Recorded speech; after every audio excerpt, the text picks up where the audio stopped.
right up front, spoiler warning for the entire series of John Wick. Since Chapter 4 had been coming up, I announced on my social media accounts that I had never seen any of the John Wick movies, and a lot of you were suggesting strongly that I check them out. And seeing the trailers for it as it was getting closer to the release, I thought, maybe I should check that out.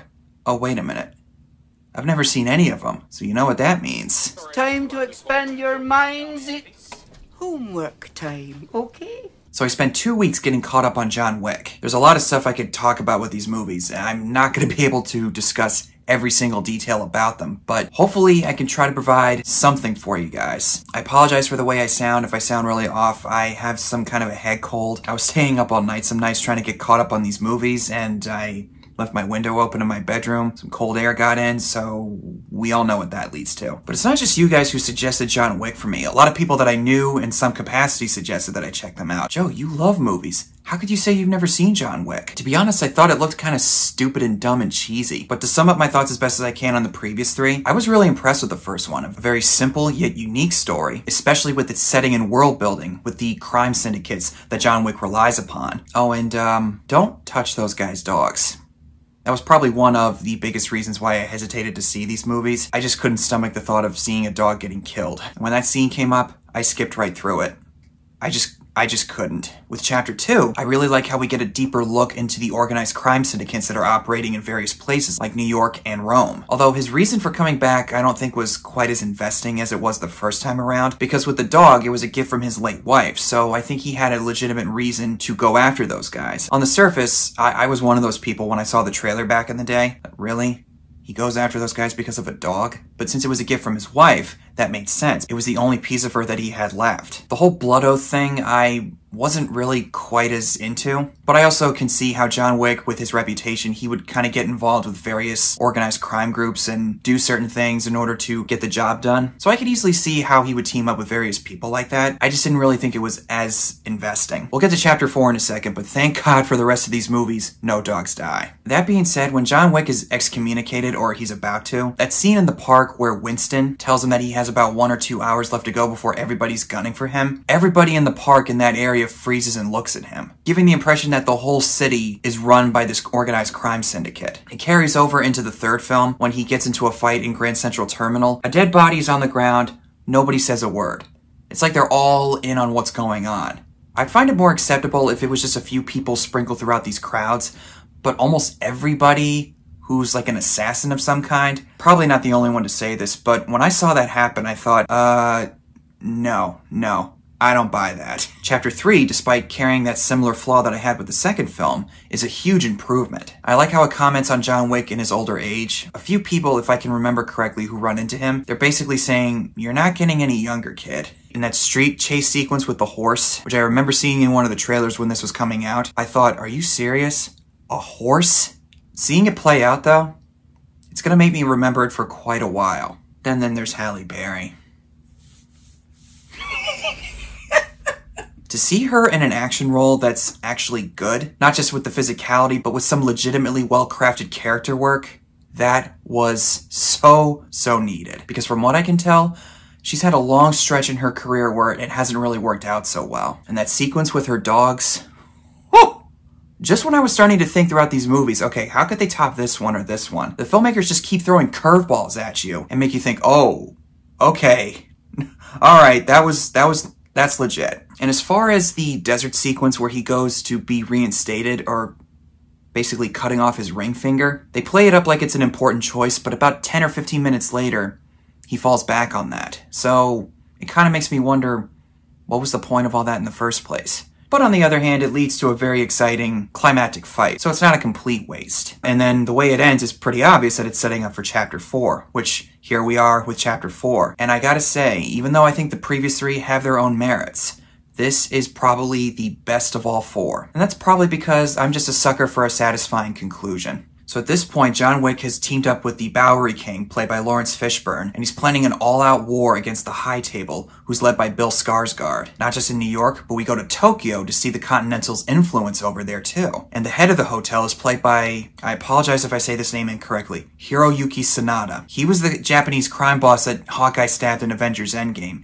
and I believe he was also in the Mortal Kombat movie too, from a year or two ago. 2 years ago. Seeing that guy pop up in this movie, I thought, oh, of course. You got to throw him in here. He was also in Bullet Train, I just remembered that. Which has a very similar feel, now that I think about it, to John Wick. The noir crime type of vibe. All these movies makes me feel like it's a graphic novel come to life in some respects. Again, carrying a very simplistic plot, good guys versus bad guys. John Wick runs into some old friends, one of them played by Donnie Yen, who was cheered M-Way in Rogue One. Also a skill-blind warrior in that movie too.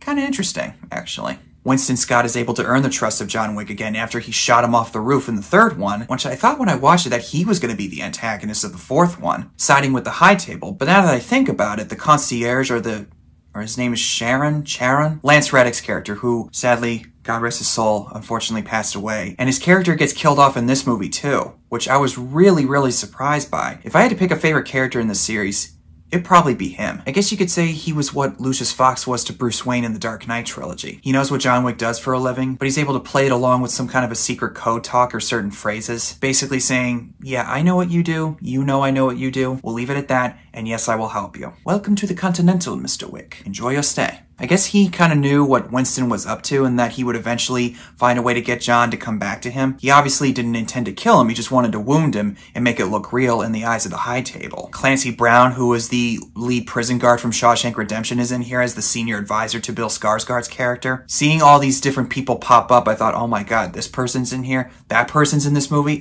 that person's in this movie too? Like John Wick's adoptive sister, played by Natalia Tena? Hopefully I said that right. Nymphadora in the Harry Potter series. And even with the first one, we had John Leguizamo and Willem Dafoe, who unfortunately gets killed at the end of that one. I was bummed because I was hoping he'd have some kind of a presence throughout all these movies. He's like the perfect actor for this kind of thing. With the price on John's head going further and further up to 20 million or 40 million, one of the guys that's tracking him is the Tracker, who has his German Shepherd with him. I do like how he manages to side with Wick in the end, even though it's pretty clear, I guess, that it was going to happen anyway, but I still like how it played out. And it was the head of the High Table's personal guard that almost kills that dog, and John just goes off on that guy, knocking him down the stairs. When he pointed the gun at the dog's head, I thought, don't you dare. Don't you dare. And then later on the stairs sequence in Paris, when he sicks the dog on that guy's nuts, I could not tell you how satisfying that was, especially when the dog takes the leak on that guy's head. It was perfect. Oh yeah, and there was this one young guy that was sitting in my row, 7 seats away from me. He was dressed up as John Wick. The suit, the haircut, scruffy look, everything. When he walked by me, I went, oh boy, what can we expect tonight? And I think the send-off that they have for John Wick, where he eventually dies of his wounds after that duel he has with Donnie Yen's character, I kind of figured that he was going to go out in some kind of blaze of glory, but it wasn't so hyped up to be this heroic sacrifice of some kind. John Wick is certainly no saint, but every single person in these movies that has had some kind of encounter with him, there's some sort of a respect that they have for him because of how skilled he is in fighting and in shooting. He has an absurd amount of headshots throughout all of these movies. It's actually quite remarkable, and also kind of stretching the limits of believability to a certain degree, but this is somewhat of a heightened reality, and the whole purpose of these movies is to show you just how grand these fight sequences can be. And the way they helm these sequences, it's all in camera and you can tell exactly what's going on. There's no cheap shaky cam or quick cuts to cover up some bad stunt work, and this is held by a guy named Chad Stahelski. Hopefully I said that right. He is actually, to my knowledge, a professional stuntman. If it's Keanu Reeves in most of, if not all of these action scenes, that's pretty remarkable, especially someone of his age. When it comes to me and Keanu Reeves, I don't think I've really talked much about him. For a guy who has a very limited acting range, I mean, let's face it, he's not Robert De Niro. But he's had some pretty memorable movies throughout his career. Bill and Ted's Excellent Adventure, Point Break, Speed, always a favorite from my youth. And of course, you gotta mention The Matrix. I saw the first one and I didn't really bother with the other two because I thought, okay,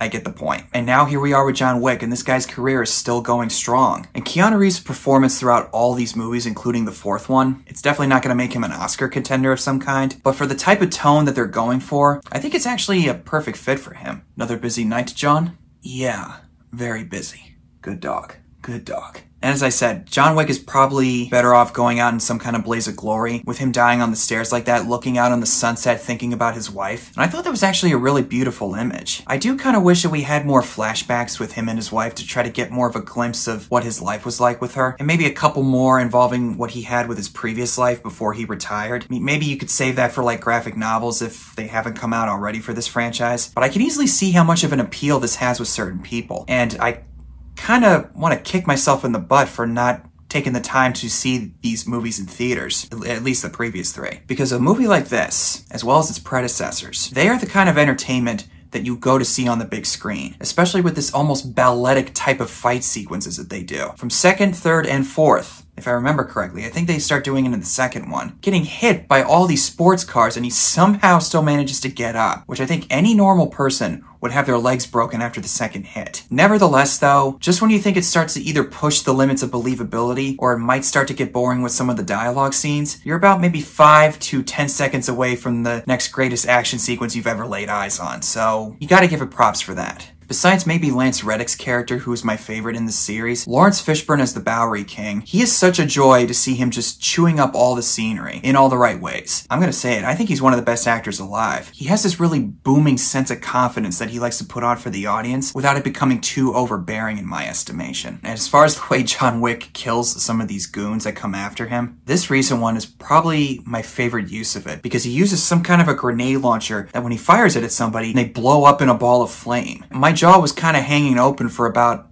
3 minutes during that sequence. It was just something that I thought, am I really seeing this?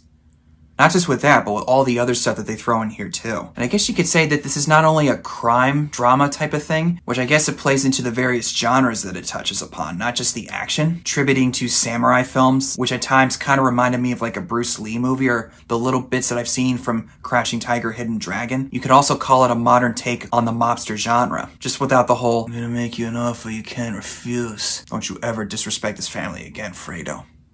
Ever. I do like The Godfather, but this is a nice evolution of that genre. And it's also, I guess you could say in some ways, a Western, because everybody in these areas are gunning for John Wick. Almost kind of reminds me of the sequence in 3:10 to Yuma, the remake with Christian Bale and Russell Crowe, when Ben Foster's character, who's the second in command of Ben Wade's crew, offers $200 to the entire town to kill Ben Wade's captors, bring in Ben alive. Everybody in the town's gunning for him. Well, almost everybody. That's where they kind of lost me with this series, but that's neither here nor there. And I guess if you haven't noticed it already, I actually bought the previous 3 John Wick movies last night. Safe to say, I think I'm on the hype train now. Maybe not quite as much as other people are, but I can definitely see the appeal. And as someone who does really like film, especially action adventure, how could I not own the John Wick movies? And I'm more than certainly going to buy the 4th one when it comes out on Blu-ray. Oh my god, and the way Bill Skarsgård's character gets killed when they're dueling against each other, John Wick and Kane. Just when you think that John might actually lose, Winston says, "You arrogant ass. He didn't shoot." I guess with all that gunfire, you just assume that they did. Kind of clever, actually. So I guess in conclusion, if I could think of anything to say, it's probably going to take me multiple viewings of each of these movies to actually form some kind of a solid, legitimate consensus, because I'm still absorbing a lot of the stuff that I took in as I was getting caught up these last 2 weeks. I'm impressed. I really am. And I have to give a round of applause for everybody involved. The crew, the cast, the way they managed to helm these action sequences and provide like a very unique type of world building and organized crime syndicate, secret underworld or whatever you want to call it. Stuff that we've come to expect in movies like this, but done in a way that I personally have never seen before. And probably other people have said the same thing, but hey, you want to call me riding the coattails of other people, so be it. I don't know if I would put this in my top 5 favorite action franchises or favorite action movies, but if there was a top 10 or 20 list, these movies would be in there, or at least some of them would be anyway. And I am certainly more than glad that I actually took the time, with the limited time that I had, to get caught up on them. Even though I wish I would have gotten started much, much earlier with this series. Better late than never. But yeah, very impressed with what they did here. After this movie, I would say, okay, that's it. Don't make another one. Because how are you going to continue without Keanu Reeves? Which also, there's a post-credit scene in this movie, and I didn't even stick around for it. So maybe there's still some story to be told in this universe? I don't know. Whatever they decide to do with it, though, we'll hope for the best. Those are my general thoughts on John Wick 4 and the previous 3. But thank you guys so much for watching. Comment below and tell me what your thoughts are on Chapter 4. What's your favorite entry in this series? And also, do you want to see a sequel? Well, I wouldn't be shocked if there was one, but we'll see how it goes. Thanks again, guys. See you in the next one.